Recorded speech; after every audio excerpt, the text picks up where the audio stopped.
निवडणुकानंतर 45 दिवसांमध्ये सर्व फुटेज नष्ट करण्यात येणार। 45 दिवसातच निकालाला आव्हान द्यावं लागेल। फुटेजचा गैरवापर होत असल्याच्या भीतीने आयोगाकडून नियमात बदल। ज्यांच्याकडून उत्तर हवं होतं तेच पुरावे नष्ट करतायत, याचा अर्थ मॅच फिक्सिंग। निवडणुकीचं फुटेज 45 दिवसांमध्ये डिलीट करण्याच्या निर्णयावरून राहुल गांधी यांनी निवडणूक आयोगाला पुन्हा घेरलं।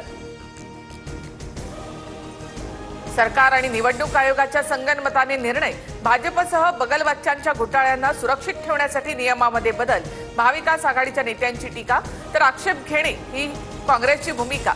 शेलार यांचं प्रत्युत्तर। राज्यात उद्धव आणि राज ठाकरे हे दोनच समविचारी नेते। मराठी माणसासाठी एकजूट राहावी ही उद्धव ठाकरे यांची भूमिका। राऊतांकडून पुन्हा शिवसेना मनसे युतीवर सकारात्मक भाष्य। मराठी माणसासाठी पायही चाटू, वेळ आल्यास पायही छाटू। संदीप देशपांडे यांच्याकडून राज ठाकरेंच्या 2017च्या भाषणाची क्लिप शेअर। एकनाथ शिंदे यांची ओळख लिंबू मिरची उपमुख्यमंत्री। अमित शहा हे सुद्धा त्यातलेच। संजय राऊत यांची टीका मंत्रिमंडळामध्ये लिंबू मिरच्या कवट्या टाचण्या यांना महत्त्व आल्याचाही घणाघात। अमित शहांनी बाळासाहेब ठाकरेंचा पुन्हा अवमान केला। संजय राऊतांची टीका खरी शिवसेना शिंदेंचीच असं म्हणत अमित शहांनी केली होती टीका। उद्धव ठाकरे माझे कुटुंब प्रमुख, मी अजूनही त्यांच्या सोबत। तेजस्वी घोसाळकर यांची प्रतिक्रिया तर मुंबई बँकेच्या संचालकपदी निवड केल्याबद्दल आभारही मानले।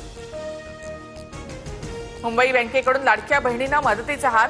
लाडक्या बहिणींना मुंबई बँकेकडून बिनव्याजी 1 लाख कर्ज मिळणार। मुंबई बँकेचे अध्यक्ष प्रवीण दरेकर यांची माहिती। देहूमध्ये फडणवीसांच्या अंगरक्षकालाच विश्वस्त भावार्थ देखणे यांच्याकडून मारहाण। माऊलींच्या सेवेकऱ्याचा मालक झाल्यासारखाच थाट। पालखीवेळी आळंदी देवस्थानच्या विश्वस्तांची गुंडगिरी। माध्यम प्रतिनिधींना हाकलण्याचा प्रयत्न। माऊलींच्या दारामध्ये सेवेकऱ्यांची अरेरावी। वादानंतर माफी मागत सारवासारव। संतांच्या चरणी पुणेकर नतमस्तक। नानापेठेमधील निवडुंगा विठ्ठल मंदिरात तुकोबांच्या पादुकांची पूजा। दररोज 1800 भाविकांना पांडुरंगाचं दर्शन मिळणार। दर्शन संख्येमध्ये 600 टोकन पासची वाढ। इराण भारताचा जुना मित्र, अजूनही वेळ गेलेली नाही। इराणच्या समर्थनार्थ आवाज उठवा। सोनिया गांधींचा इंग्रजी वृत्तपत्रातील लेखामध्ये उल्लेख।